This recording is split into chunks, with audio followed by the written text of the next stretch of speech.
Today, my guest is Dragos Nistor.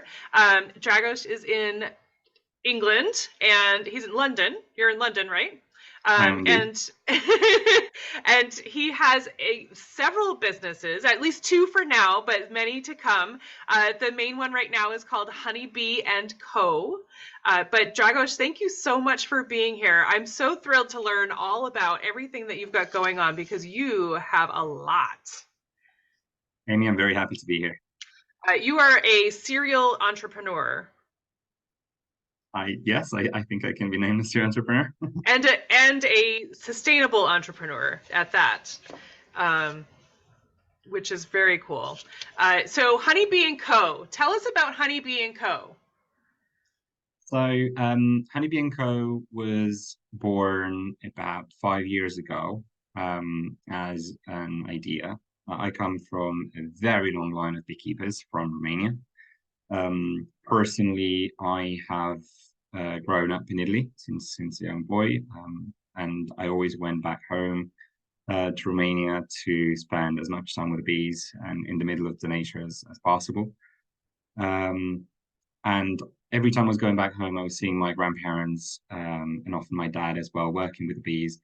And during harvest, I was noticing that all the honey that we used to harvest, we would keep some for local families, for family and friends as well. But the big chunk of it would actually be put into large containers, and we would have trucks, mostly from Germany, that would come and pick them up. And growing up, I slowly inquired to my parents, why, where is our honey going? What is the process of commercializing honey, and why aren't we putting it into jars? And they did explain to me that it's just something they don't have the capacity to do. They didn't have the infrastructure. They didn't know how to do it effectively. And they were beekeepers and forest managers, so very in touch with nature, but not in touch with owning a very big company, not in touch with all the processes and operations that like marketing and finance and accounting that an actual business has to go through. So they didn't know. When I inquired about the prices that they were selling the honey, bear in mind this is actually raw and organic honey, with no added sugars, with no antibiotics given to bees. We just take care of them in an ethical manner as much as we can, to kind of ensure that they have a great life and live healthy. The price was extremely low. The price of the honey was extremely low. And after I transferred to England to finish my studies, I was studying business with finance at 𝗔𝗍ance University, and I had several modules that were related to entrepreneurship. I actually decided that in order to help my family, the best thing I could do is to set up a business and sell their product. So that's what I did. I founded 𝗠𝗶𝗲𝗀𝘀𝘁, officially trading for the last 3 years. And I am purchasing the honey from my parents as a separate entity, as a separate business, at a fair price. And we have sustainable packaging. We are plastic free. Jars are made of glass with metal lids. Labels are made of paper, and often the labels arrive in the client's hand a little bit moved, simply because we're not using permanent labels. We're using labels that you can easily wash off. Yeah. Simply to try and keep it as sustainable as possible. In more recent years, I noticed that in Britain that there was the same problem that my family was facing, which is many small beekeepers in the UK have the same issue. They sell the honey in bulk. They sell it for low prices because they don't actually have the capacity to commercialize it. So I introduced two ranges actually of honeys from the UK, collaborating with British beekeepers, and this is where we are at the moment. Very cool. So you are so you're purchasing from your parents. And your parents are in Italy or your parents are in the UK? Actually, my parents are split and remarried, so my half my family is in Italy and the other half is in Romania. Oh, okay. All right. So, but the bees are in Romania. Romania. Oh, okay. All right. So you're purchasing the honey from Romania and packaging it and selling it as Honeybee and Co. Yes.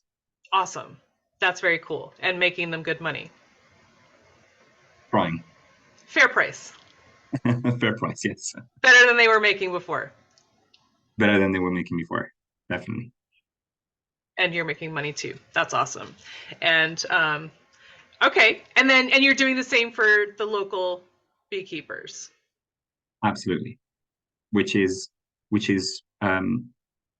I think it's extremely important for people in general to understand the price of honey, and the price of goods in general is very important for consumers to have a good understanding of what they are buying and why things cost as much as they cost.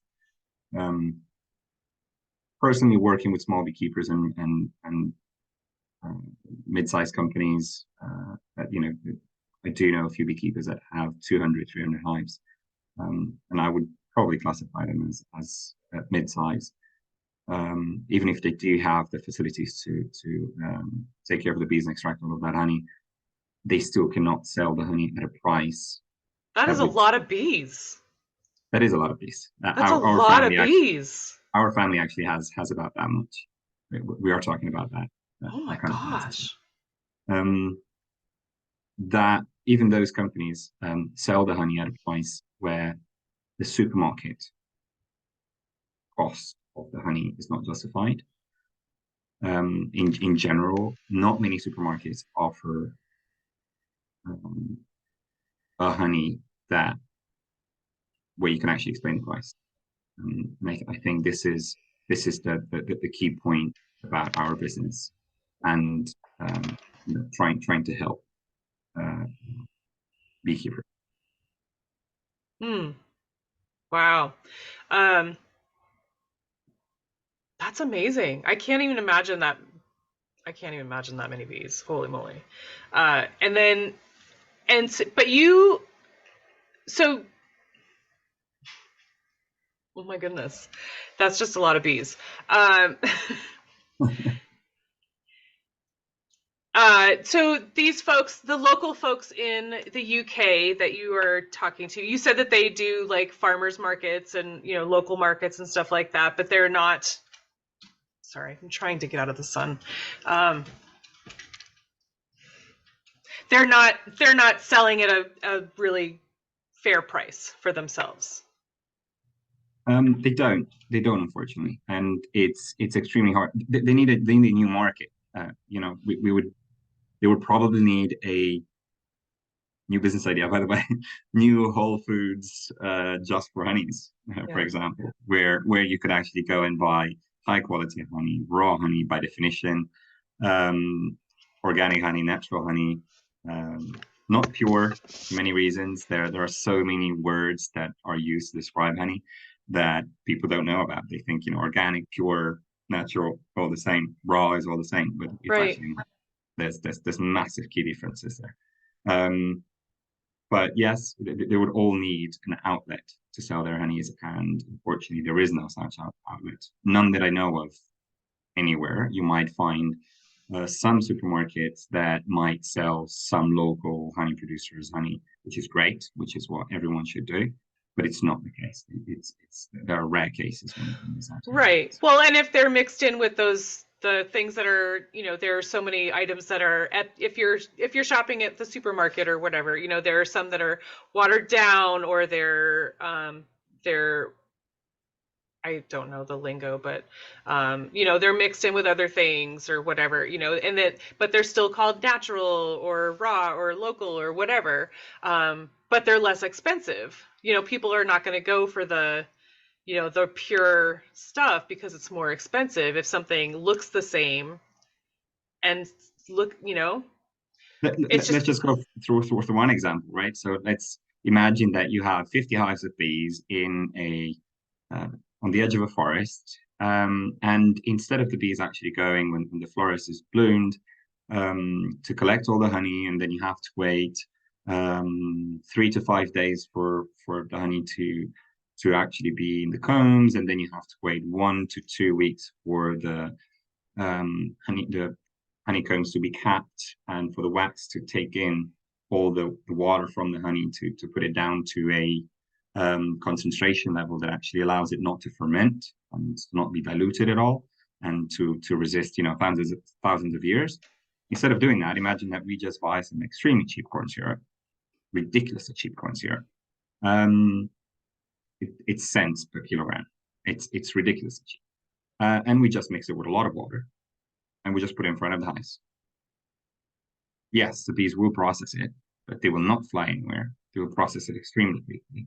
And instead of the beekeeper waiting for that honey to, for that comb to actually extract all the water from the honey, let's imagine that they will extract it straight away.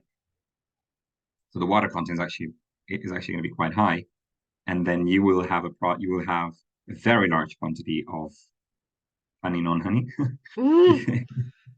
So, right? Which will, in turn bring them great profits, because they could harvest 3 times as much honey in half the time and still, make a lot of profit. And they don't even need to bother putting the bees next to the forest. They don't need to actually bother with all the operations that other beekeepers need to go through. It's a mechanical process, which in turn, you end up with farms that have sick bees, because that is not natural. None of it is. They need the minerals, they need the vitamins that you extract from a natural pollen. Corn syrup, as far as I know, can actually be mixed up directly. I'm not an expert of. I don't know if that practice too much, but I do know the initial one. There are many other companies that actually give water with sugar. So the artificial sugar, which you know how cheap it is, and you just give it with water to bees. Bees just make honey out of it, which is crazy. And you end up with these big farms who have to purchase queens because their queens die, their hives dies, and it's torture. That is not an ethical farming practice. Yeah, for sure. So it's not what small beekeepers. The idea of small beekeeper, helping small beekeepers in general, is that bees only travel on a 5-mile radius. So, if you have many small beekeepers placed in countryside next to forests, the ecosystem around them will thrive. It's important to keep that balance of small beekeepers, to allow them to produce enough and sell for them enough to live normally. Because the moment you have too many hives with not enough land, you then start disrupting the ecosystem, the other insects. So you might damage bumblebees, for example, right? So honeybees might then take away all the food for other insects and other pollinators like bumblebees. So there has to be a balance there. So normally medium-sized companies or beekeepers tend to be offering pollination services, which is why they manage to have so many hives. So they take them in the evening, all the bees go back to the hives. All of them, they literally go back to sleep. So the That's entire crazy. family is in. That's so wild to me. It is, and you just close the hive. You take the box the next morning. You take it to a field that can be even 50 kilometers away. You open the hive early morning. You have to open a hive, and the bees will pollinate. Will collect pollen and nectar, and will make honey. And meanwhile, they will actually pollinate crops, and the crops will yield up to 7 times as much. If it's more grain, and pears and apples and whatever it is, it's amazing. And then in the evening, you just close the hive down again, and you go take them to another forest or another field.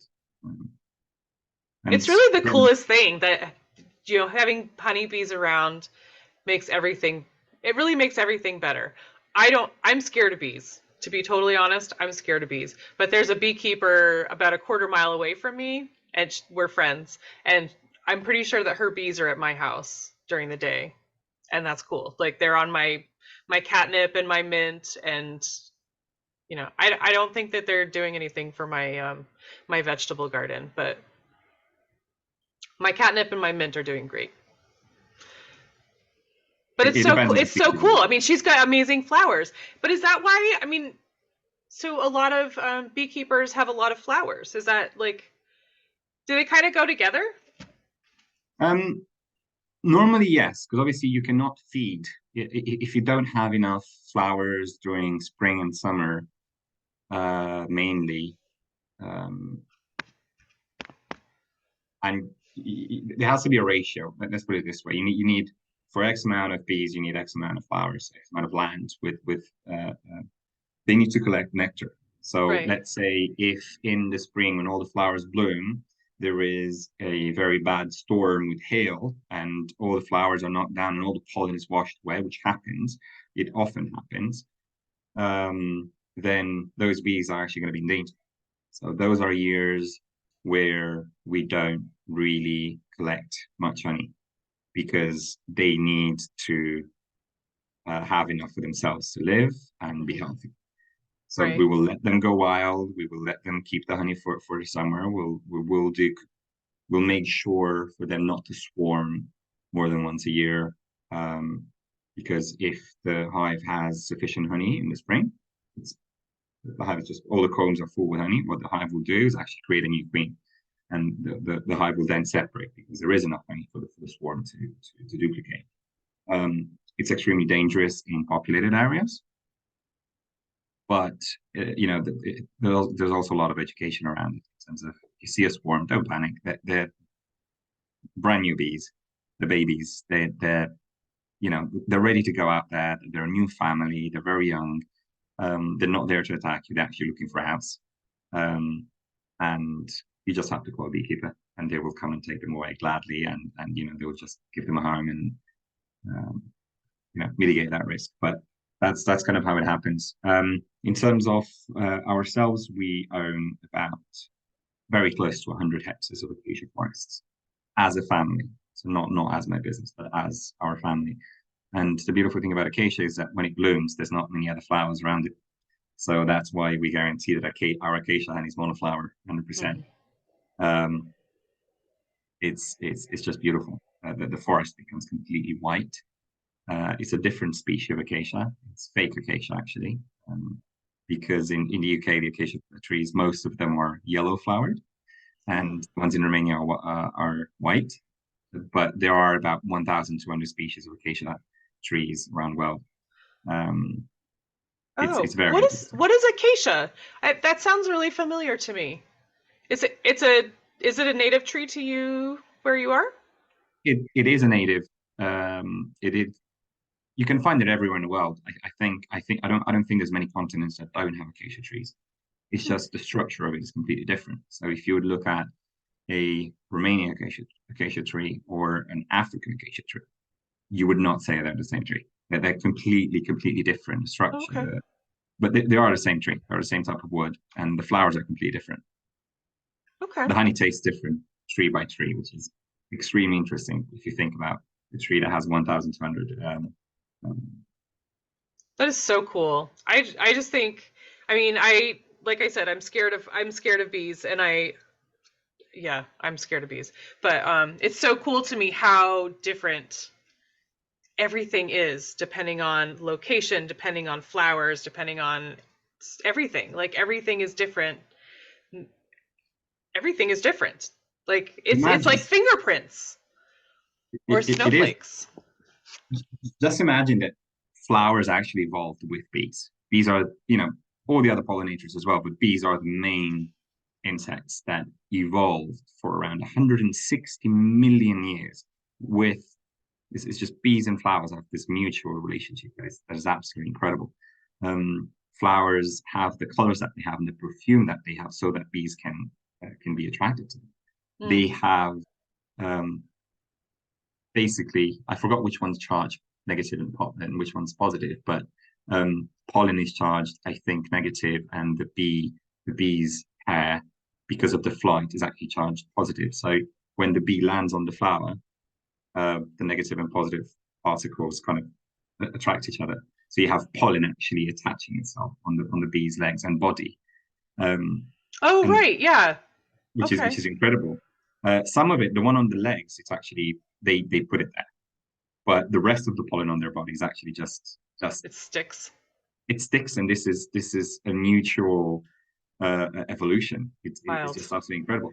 And imagine every single flower produces its own unique type of honey, even from different, let's say, same flower from Germany and same flower from France, just because the soil might be slightly different. The soil might have slightly different minerals. The flowers will be different, and the honey produced from those flowers will be different. Even if it's the same species, the same, roses, let's say, or, you know, it's extremely interesting to observe all of that in nature. That's so cool. And I love Dragos that it was inspired by your family of farmers, of bee farmers. So you wanted to help your family, and you're not just helping your family, you're helping lots of farm families, which is great. Um, so honey, we've discussed honey. That's a big deal. And you've really grown this. So this was nothing 5 years ago. It was just an idea, you said, and now this is huge. This is like, how big is this right now?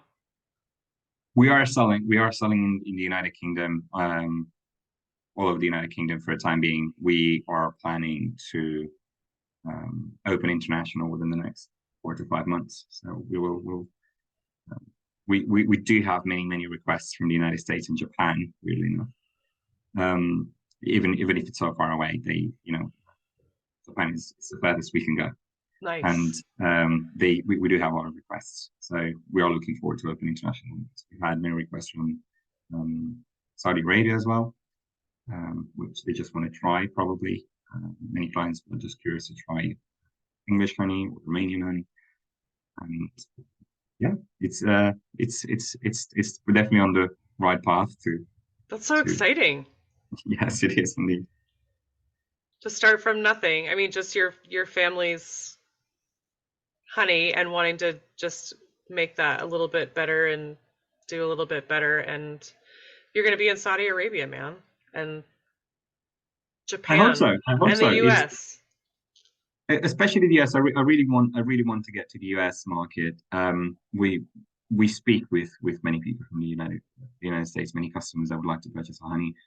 We had customers visiting London for business, and they said, "Is there any way you can send some at my hotel?" They ordered online, putting the address of the hotel, and we just shipped it to the hotel. They just wanted to try it, and the feedback was amazing. And they said, Oh my if you would gosh. sell in the United States, we would buy it regularly because we do offer a subscription program. That's so cool. Yeah, so we give 20% discount on our products, and people can just receive it, even if it's one jar every 3 months, depending on your habits. Right. And some people get a pack of 3 every month. We even had larger families that got 6 packs, 6 jars, 2 packs of 3 every month, simply because I had a large family and everyone ate it with porridge or on toast or in the Or tea tea. Yeah. or tea. And there's it's a big deal. I think in the United Kingdom there is much understanding on how damaging sugar is, and I think it is a now growing concern in the United States as well, at least from what we can see from here. Not only from a health perspective, which is, we are a very egocentric species. We care a lot about our own health and well-being first, but from an environmental perspective, Mm-hmm. reducing artificial sugar damages the environment with its production cycle alone. Never mind the deforestation to plant sugarcane and even if you do switch, for example, to beetroot sugar, sugar created from beetroots, what you do is you utilize a lot of land and a lot of sweet water, which is, it's not the greatest thing to do. And it just helps the ecosystem grow. You help nature thrive by consuming honey. So again, if you have to make sure that if you purchase honey that is ethically sourced, which is the most important Right. Yeah. factor. But if you combine all of that, it also tastes better. For some reason, once you know all of these things and you do taste honey again, you realize that it actually has many more implications than besides your health and the environment, and there's much more to it. Oh, absolutely. Absolutely. I mean, when you know it's better, it tastes better and you just feel better about it. Absolutely. That alone is really huge. I mean, everything that you just said is it's huge. It's a lot. That's just so important. But there's more to you. You also have Lavender Gold, and I have indeed. you have other businesses underway. I do. So I am planning on focusing and developing several other businesses in the future that have environmentally friendly stamp, if we could say that. I have been developing several projects for years. I will continue to work on them. I think slow and well is better than fast and wrong or bad.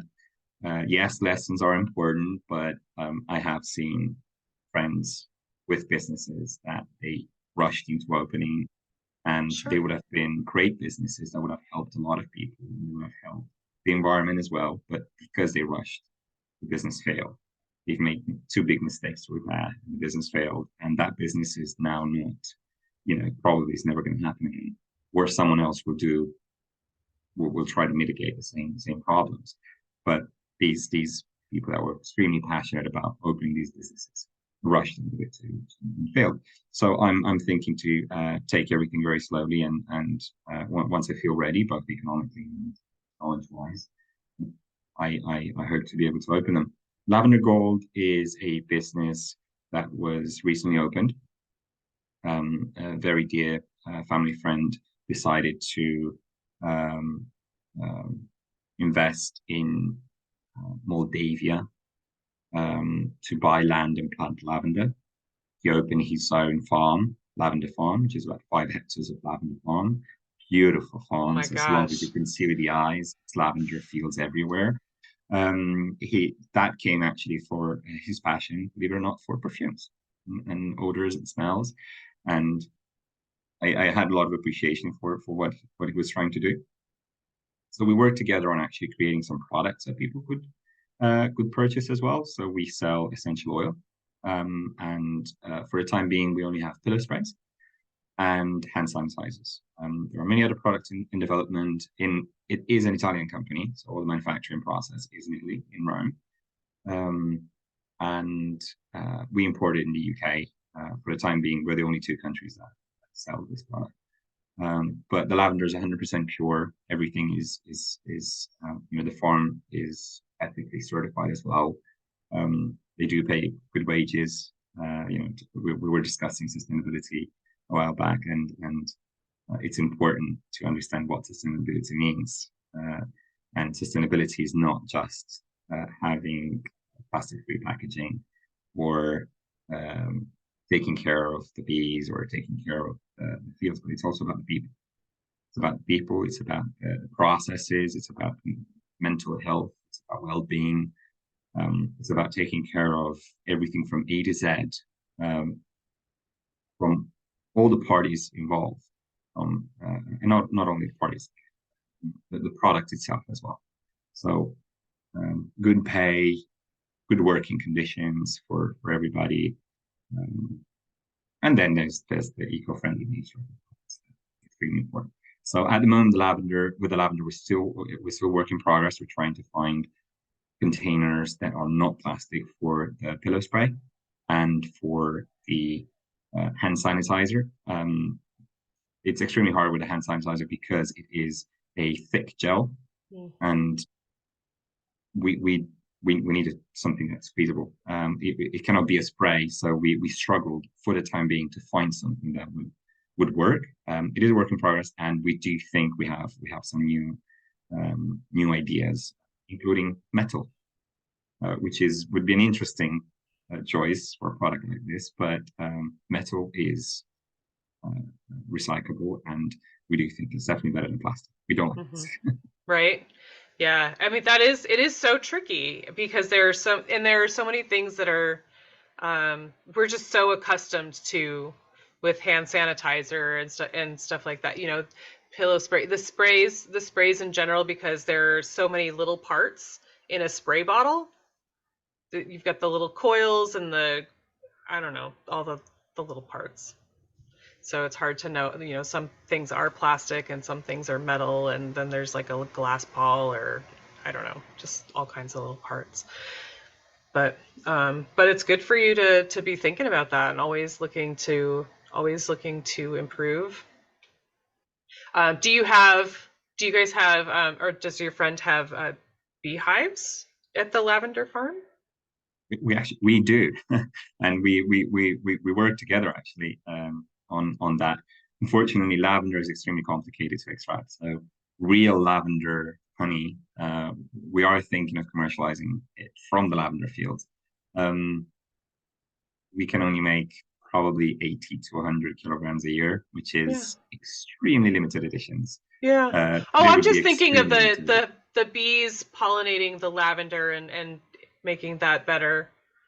It doesn't. We do. So we're using it ourselves. So we're keeping it to friends and family simply because it's such small quantities. As you know, lavender flower is actually quite long, and it's quite hard for bees to actually reach the bottom where the nectar is of the lavender flowers. They do reach it, but it's not the same type of yield, and that's one of the reasons. The other one is that actually there isn't much pollen on the lavender flowers. Oh, interesting. Okay. It's a very interesting plant. It's a very interesting plant. Are there other things that you can plant around there to not complicate, but to also, well, I guess it wouldn't really matter, right? You just want the bees on the pollen. I don't know. Yeah, it wouldn't. In terms of the bees with the lavender, for us it's more about helping the plant grow and you know, producing good flowers and good seeds. There's other products that we were considering doing, for example, collecting the flowers, putting them into small little bags that people can put in the closet, into your clothes. Dry flowers actually smell for a very long time. Mm-hmm. Yeah. So you could actually have pouches of dry flowers in your house, and they would actually smell, you know, lavender for a long time. It's many people don't want diffusers in their house for many reasons, and you might have breathing problems or whatever. So that would be an alternative. Right. Oh, cool. So what else is on the horizon for you? We've been trying for years to find an alternative to apparently one of the most sold products in the United States, which is the honey sticks. The honey sticks in the United States are extremely famous, and they have one of the largest markets in terms of honey, together with the squeezable teddy bears, which is, again, it's plastic. Stupid plastic. Oh my gosh. The amount of plastic used for you know, for maple syrup and corn syrup and honey worldwide is just impressive. It's just shocking. So we're trying to work in terms of the honey to develop packaging that would support honey. Like, we would like to make the honey straws from a packaging that could resist on the shelves for at least 6 months. That is the only complication with an organic packaging, that we have to be extremely careful for the organic packaging not to change the composition of the honey, and for the packaging not to biodegrade. So, you know, it's complicated. We're looking at temperature variations at that point, storage, and it would be a popular product. It would be something that a lot of people would relate to. Oh, I'm sure. We do think it would be a great product. Imagine just you open a straw, put it in your tea, and you know, you can throw away the straw, and probably some insects or fox, or you know, we have any foxes and squirrels around here that probably would just devour that very quickly if it's Yeah, for sure.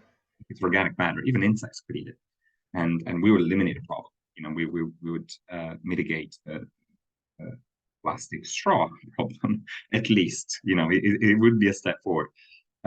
It's more complicated. You know, honey can stay crystallized in a container for thousands of years, and it would not change its composition if it has the right water concentration, obviously. So it effectively never goes bad. In terms of shelving by law, you should suggest around 5 years. But within 5 years, you know, if you open a honey business and you haven't sold a jar of honey for 5 years, then you might as well close it. You know, Right. from a business perspective. With the honey straws, that would be slightly more complicated because they would Sure. need to, you know, I don't know yet. We haven't tested them yet, but we're still working on the creations. Wow. That's exciting though, because I had no idea that that was such a popular thing. They are And in the United States, especially. It's an extremely popular product, especially for cities. You make a cup of tea or coffee, just take the strawberry quickly. You don't have to actually, you know, no stickiness, no washing the teaspoon, no washing the right. containers and all of that. And if the honey drips all over the place, then you have to clean it. There's a lot of comfort. Again, we care a lot about our own well-being, right? We like to be comfortable all the time. It's true. So Yeah. that's why honey straws are actually quite popular in big cities, especially. They're just easy to use and clean. Sure. Plastic. Okay. And oh man, those plastic bears. Jeez Louise. That would be a really cool thing to be able to navigate for sure. I mean, the honey jars I think are great. Just jars of honey. That we just need to get past the stupid bears. It's yeah, again, it's only the comfort. They're not The that plastic teddy cute, and you bears can't get the honey out of the stupid nose. and real honey crystallizes. Real honey crystallizes. This even acacia honey is one of the honeys that remains liquid for the longest after Oh, it's been harvested. It still crystallizes. All honey crystallizes. So, you know, a lot of honeys don't crystallize, weirdly enough. hmm. A lot of plastic containers that contain honey never crystallize. And people should ask questions about that. Why is it that this amazing natural honey, and just to go back to the conversation that we were having about the terminology, maple syrup is corn syrup, natural products. So when you read natural honey, it contains natural products. It's still created with natural products, and that's where the word natural can come in. Mm-hmm. If you have water, if you leave it to have a higher water content, it's still made naturally. Natural. Yep. It's still made naturally. It just has a higher water content, which is meant to be in the honey. They just harvested 2 weeks earlier, which probably gives them another 1 or 2 harvests that year simply by extracting it early, which also means that it's less likely that it would ever crystallize. So pure honey, for example, it's filtered honey. Do we want to get 100% pure honey? It means it's been filtered so many times, right? We have on the acacia only, we've said it's 100% pure. After we extract it, we put in large containers, and we wait for a couple of days for all the impurities to come to the surface. And then we just collect everything that's on the surface, and then we jar it. And it's clean. It's very, very clean. Sometimes you might find some small bits and pieces of impurities in there. That's pollen. So when you filter it, when you overfilter it, You're welcome. when you overfilter it, you take away many things that are actually extremely beneficial. Minerals, pollen. It's you know, terminology. Natural and pure. maybe are not the best. So biological honey, organic honey, raw honey, those are the terminologies everyone should be looking at. Is it ethically sourced? Where is it ethically sourced? People should try and buy, this is my advice to consumers, people should try and buy monoflower honey, because it's not a blend. So the moment you use a terminology, when you blend anything, obviously there can be other things in there. By law, you will have, the vast majority of it has to be the main product. Mm-hmm. You can have 20, 30% that it's mixed with corn syrup, water, whatever. Right. And that terminology is actually what destroys a product. Blends of does not just mean blends of just the honey. So you can add other components. Right. So did you say monoflower? Monoflower, yes. It's like acacia, heather honey. It's extremely popular in the United Kingdom. Clover. Wildflower honey is great if it is wildflower honey and it doesn't have on the label blends off. Because if it's a blend of wildflowers, it's not the same thing as the bees collecting and creating the honey from different flowers. Oh. Right? So we need a wildflower honey, no blend on the label. The moment you have blends, they can just, the bees, yes, collected from many flowers. Then they create the honey, which is amazing. And then right. So really just look out for the word blend. If it says blend at all, just leave it. My advice to everybody is to get it from a small beekeeper. There are so many websites out there. There's so many websites out there. You can help farmers all over the country, all over the globe. Just get it from small beekeepers. Make sure that they do the due diligence in terms of quality, in terms of how they farm it. They're not aggressive farmers. That they are small, medium companies, and you will help them out. You will help the ecosystem. You will help small families just have a regular farm life, which is just lovely, and Or if you're in the UK or Italy or Romania, from Honeybee & Co. For the time being, just in the United Kingdom. Within the next few months, yes, from us as well. But we do want to collaborate with as many other companies as possible. Sure. Okay. We are not market disruptors in any way. We would prefer to educate consumers on buy it from whoever you want, but try and do the good thing for the environment. Try and do the good thing for the ecosystem. That's such an important message. I appreciate that a lot. I mean, that's it's always interesting to get new information. I mean, I feel like I've heard it, and it's always in the language, right?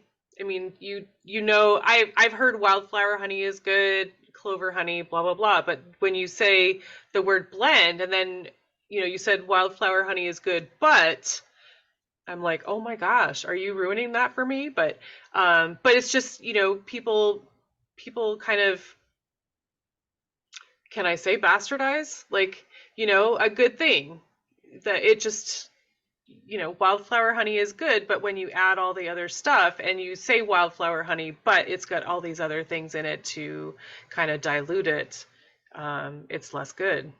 So, but if you folks just order from local folks, buy from the farmers market or from your farmers or a beekeeper, or from Honeybee & Co. if you're able. Yeah. But thank you for all this info, Dragos. My goodness, that was a lesson and a half. And I'm so impressed with all that you are doing. This is incredible. So what I ask this of everyone, and you sort of started to say this, but what does the word sustainability mean to you? I know you said it's A to Z, so it's not plastic. Well, for me, I think, yes, I will actually say again the A to Z. I really believe in this concept. Sustainability is probably, not probably, for me, the amount of, trying to phrase it in my head. So to define sustainability, I would define sustainability as the A to Z processes and third parties involved in a company or a product, in its operations. And if we consider all of this totality, we refer to sustainability as the ethical and correct and responsible way to treat, operate, and that's it about these people. It's extremely hard. It sounded better in my head. I really think that, you know, in the case of my business, I think ethical beekeeping, eco-friendly products, appropriate payment to beekeepers,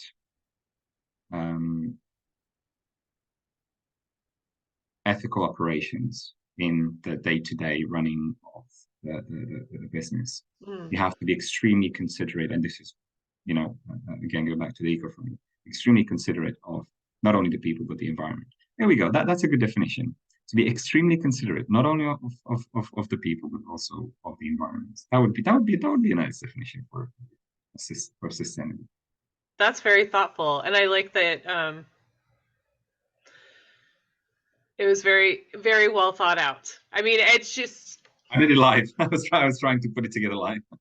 Yeah, you really put a lot of thought into it, and I like that it's not just you know, like you said before, it's not just plastic. You have to think about, you know, if you're thinking about a business, you're thinking about the people that are providing. You have to think about those people. You have to think about the product. You have to think about the people you're serving, the people that are serving you, the people that are, you know, and the product itself. So, you know, how the product is made, how the product is grown, you know, there's just so much to it. And you're thinking about every single step. And so it's a lot. It's a lot for you to think about. You're in charge of all of that. So you have to think about all of those things. Yes. And it's actually what drives me to continue having this business. And it was not planned. I did not, you know, I graduated business with finance. I was actually planning to have a banking career. I ended up becoming an entrepreneur.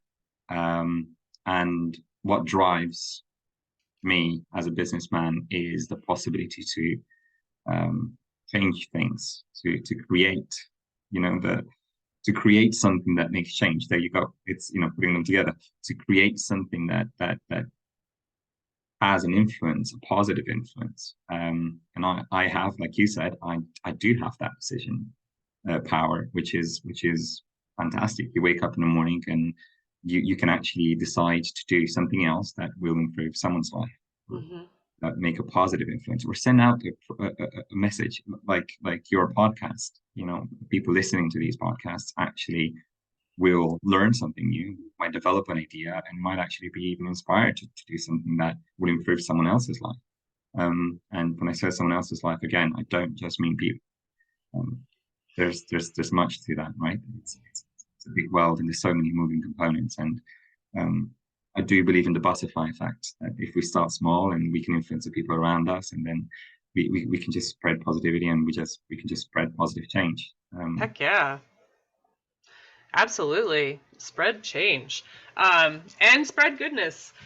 So that's awesome. I love that. I mean, I love that you started out thinking you were going to be a banker, and here you are, like, my gosh, you're just spreading goodness everywhere.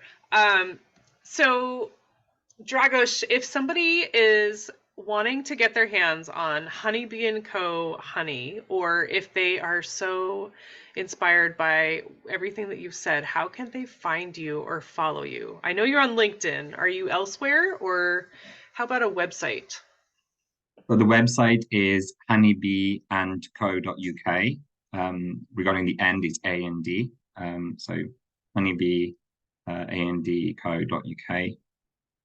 We do have a contact form in there. So if anyone would like to ask questions, if anyone would like to read some of our blogs, if they would like to read some of our articles and give comments or feedback, we would be, very welcoming. We always like to discuss this. Every country has their own laws on honey. There's different practices. There's different bees. We've had people reaching out to us on the blogs, telling us that something that we said was different in their country, and it was amazing to actually discuss that, simply because the same beekeeping practices that we have might not be the same beekeeping practice that you would have for another bee species. There's so many species, and I will not go into scientific names, but in the United States you have blue bees and green bees, which are amazing if you look at the pictures. And I've seen pictures; they're crazy. they're absolutely beautiful. So there's so many. So I think the final ramification is about 20,000 different bee species on the planet, and honeybees is just the 𝗚𝗿cie mellifera, which is the most popular one in Europe. It's just one of those 20,000 different species. So we do encourage that. We do encourage conversation, and people can just reach out to us, or myself personally on LinkedIn. It's Dragos Nistor, 𝗔𝗍𝗶𝗍, actually pronunciation, right? And they can reach out, and we'd be happy to have a conversation about answer questions or discuss curiosities. Discuss curiosities. I love that. I like that. That's so great. Oh my gosh. Thank you so much. This has been super fun, and I love learning about your business. I think this is so cool. And it's so fun that I just love learning about people. That's so fun, because the fact that you were planning to be a banker, and look at you now. Like, you're so lit up talking about honey and lavender and bees, and and that you grew up with bees, and this is what you're doing, and you were going to be a banker. Yes, up until the age of 27, I was still on track to opening a career in banking, and up until then, I spent much time in Rome at university, and then I did not graduate because I was already having a career in retail, and then I moved to London, finally graduated, and I was ready for my career in banking, and then COVID hit. So this is definitely something that I know of other people that during COVID decided to open up their own businesses. The difference was that I actually already had everything set up to open this one. I was ready to open it during COVID, and just COVID just hit, and it was kind of a sign. Maybe it's the right moment, and we also had a lot of time to think about what we want. We had a lot of free time on our hands to understand what matters during COVID, and I was scared, like many other people. I was scared. I was not leaving the house. I did not know, what was the correct thing to do. I've never been in a pandemic before, and well, you guys had a lot of quarantine. Like, you were literally like stuck at home, right? Months in a row, many months in a row. I think the first time we were so scared at home, we didn't leave the house for about 10 months. So we were ordering food, we were bringing it over at the door, we were bringing it in. We were happy enough and fortunate enough, let's say, to have a house with a little bit of a garden in the back, and so we can spend some time outside in our own garden. Yeah, that's a lot of downtime. A lot of time to think. Many people didn't. So, we were lucky enough to have that little piece of garden to spend time outside and have a barbecue from time to time, discuss ideas, and with my partner. And that's when I made a decision. I felt that making a career in banking I was doing it for the wrong reasons. I was doing it because I'm ambitious. I was doing it because obviously it's economically a sound choice. But would have, I'm not sure if I would have been happy. Or would you be fulfilled? Right. Would you feel like you were helping anyone or being fulfilled, or yes, or feeding your creativity? in the same way that I'm doing now. So obviously it was a very hard decision to make back then, because I didn't know, that there was a lot of risk. It implied, instead of actually earning more money, it implied spending more money. So it was a decision. So instead of actually earning more, I will have a lot less. Mm-hmm. But am I willing to do this? Am I willing to develop this and risk everything and move on? And I did. For the first 2 years were extremely hard. Like everybody, when you open a new business, is hard, and there was a lot of work to do, and Yeah. there's many risks, and you do mistakes, and you go back and you learn some more, and you try again, and there's so many things, and honey is one of the most legislated products on the planet.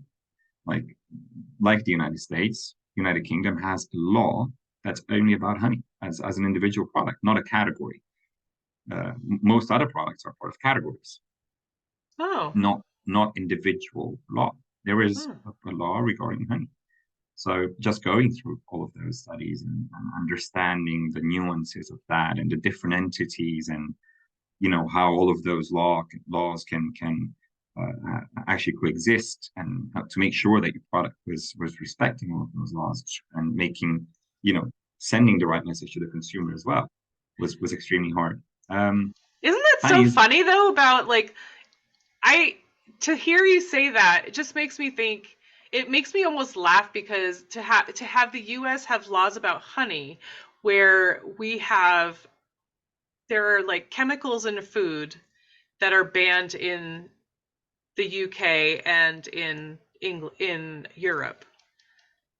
Like, yes, we have seriously processed foods with chemicals in them that are allowed in the US but are banned in other countries. that But is correct. we have laws about honey.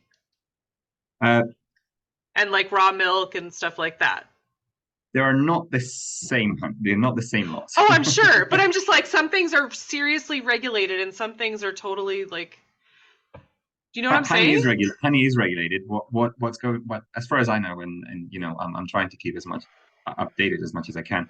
As far as I know, with the United States, what's going on is they are trying to impose laws regarding terminology, because there are so many manufacturing processes Mm-hmm. that can be twitched, let's say, Okay. um, because of not clear Okay. kind So of they're trying to make definitions it of better. They're trying to terminology make it more clear. for both producers, and impose more severe laws regarding Okay. what they can and cannot do and how to define it. Okay. And there was a law that came, I think it came out in 2021, regarding the terminology blend. Okay. Like what is blended honey and what is not.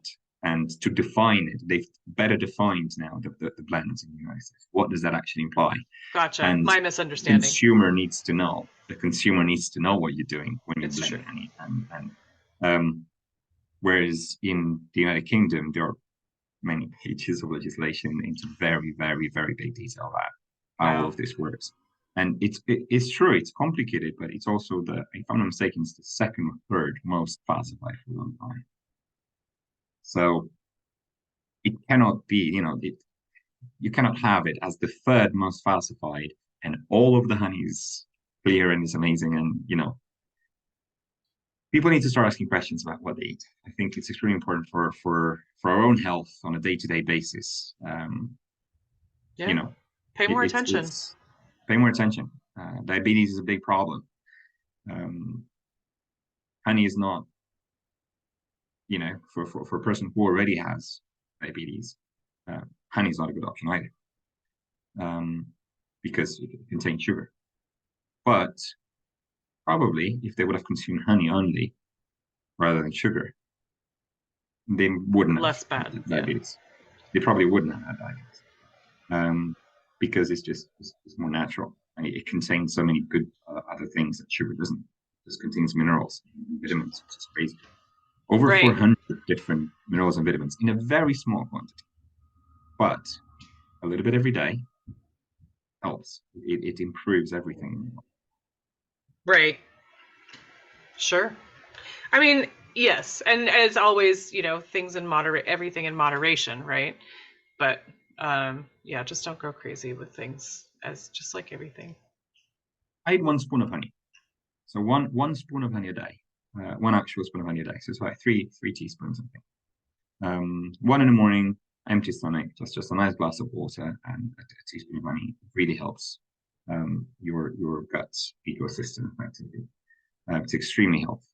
Boosts your immune system. It is sugar at the end of the day, and it does give you energy as well. And then with if I do have a sweet breakfast, I'm just going to add another teaspoon of honey on porridge or on toast. And in the evening, when I have a chamomile before going to bed, or a glass of hot milk with honey, is extremely healthy. Very good. It helps you sleep. It helps you relax. So it's every day it's amazing. I think it was Emperor Augustus of Rome who was one of the emperors who lived the longest in the Roman Empire. Mentioning it simply because I've grown up in Rome and I'm aware of the history there. He said that he survived so long because of two practices: eating honey every day and using oil on his body all the time. He loved spas, and he was using all sorts of oils, natural oils for relaxation and all of that.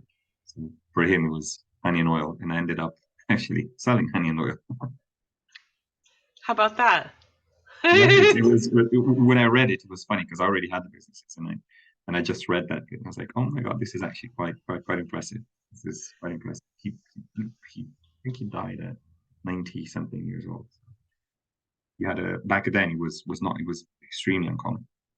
Yeah. The average age was around 50, 60 years old max. So reaching 90 was a big deal. That's a big deal for sure. Wow. Very cool. I mean, that's interesting that is that something that I'm trying to, have you always followed that guy? So I've studied, in Italy we do Roman studies, Roman history, exactly. I mean, you grew up in Italy, so. Yeah, so it's we did study kind of the history. It's all around us all the time. Wherever you go, you will discover something new every day. You can turn around, in Rome, you can walk on the street and turn around. There's going to be a church that has a particular history, or you're going to see an old temple that has been there for 2,000 years, and it's a small little temple for some god. And if you go inside, you would read, or if you Google it, you would read all the history that temple has been through. And it's like, oh my god, it's finished history, right? Right. No, but Romans always had an attachment to honey. They, especially in Malta, which its name actually derives from honey, Melitos. And it's very interesting if you go in Malta, near Valletta, near the biggest city, I think.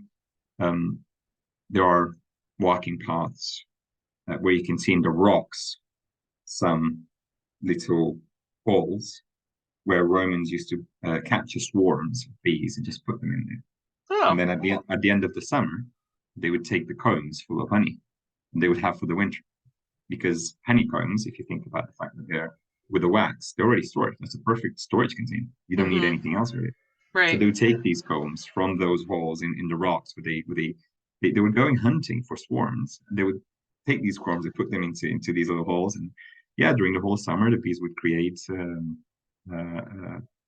gigantic combs of honey, and then they would sell it. They would keep it for health. They would sell it to rich families in the Roman Empire. Okay. And then would they put the bees somewhere? Would they keep them somewhere safe, or would they just move on? They would probably just move on. There's no. Yeah. I haven't found any records.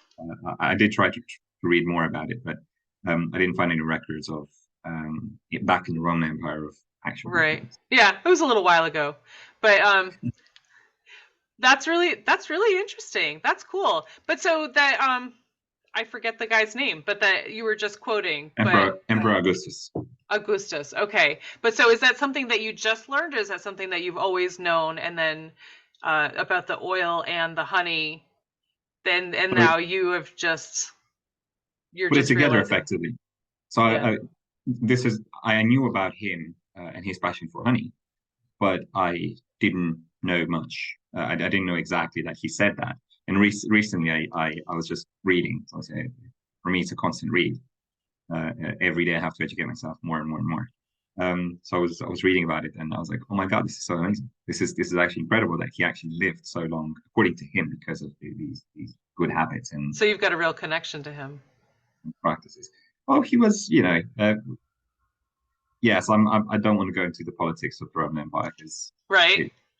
it would become a very political Sure. and probably bad conversation for many, because at the end of the day, they were imperialists as well.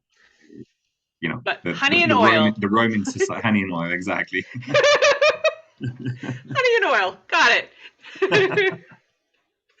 All right. Very good. Well, goodness. Thank you so much. This has been wonderful. I appreciate all you've shared with us today. I'm thrilled to share this with folks. Thank you very much for having me. It's been great, and I hope we can keep in touch. Oh, absolutely, absolutely. Very good.